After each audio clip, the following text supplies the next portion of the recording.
president of OPSEU Local 102 here in London, as well as the chair of the Safety Committee for the London and District Labour Council. 436 deaths in Ontario in 2011. 296 from fatal diseases. More than 1 worker a day in Ontario dies.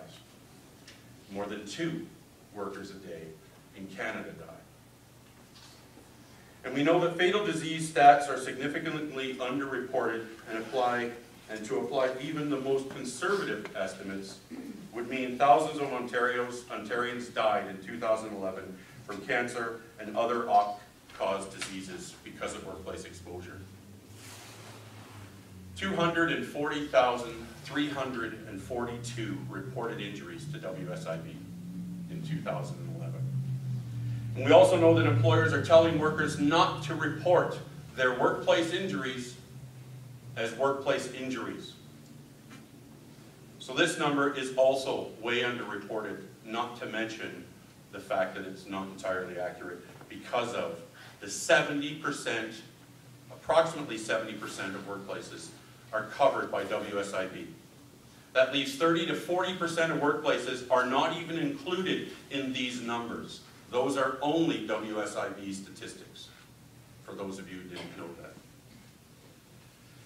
Workers and workers' families have to fight for illness recognition with the W.S.I.B. and in many cases, in their dying days.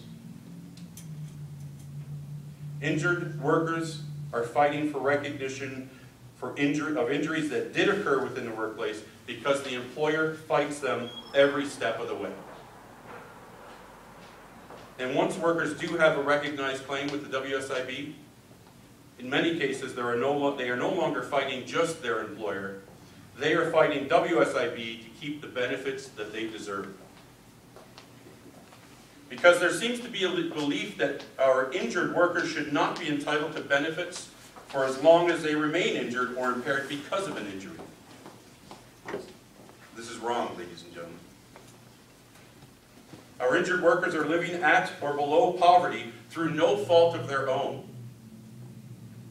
Because the government, the minority Liberal government, is siding with employers and making changes to the W.S.I.B. that cuts the compensation they are entitled to. The Liberal government is continuing to cut benefits to be creative in their way to get workers off of W.S.I.B. before workers should be off of W.S.I.B. This is shameful. The recent KPMG report is nothing more than an attack on injured workers in the province and should not be considered at all for implementation by the Liberal government. Deeming is another example. This is where the W.S.I.B., and I like to explain this because a year ago we occupied Chris Bentley's office, or sat in, if you will, Chris Bentley's office to raise awareness to injured workers and the poverty with injured workers, and contributing to that is the process called deeming, and I'm going to explain that to you. This is a process that where a worker used whatever the worker used to make before, and what the injured worker could make if working. That is the key here, if working, because a lot of those injured workers are not working.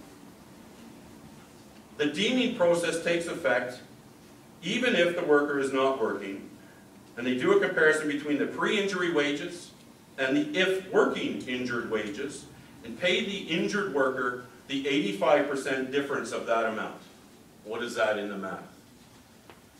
In other words, a non-injured worker is making 20 bucks an hour. That injured worker gets injured, and they might be deemed to make 12 bucks an hour if they were working. It doesn't matter that they're not working yet. Key thing to remember. W.S.I.B. then does the math and subtracts the $12 from the $8 that they used to make, and then pays 85% of the difference, the 8 bucks an hour, so about 6 bucks an hour, is what they're paying to the injured workers. Non-working injured workers. That's the system.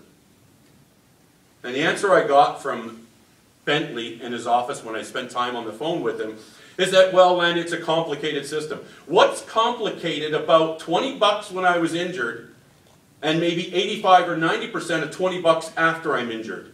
That's what injured workers are wanting and expecting, and that's not what the minority Liberal government is doing. We need to take them to task, and we need to change this to prevent poverty amongst injured workers.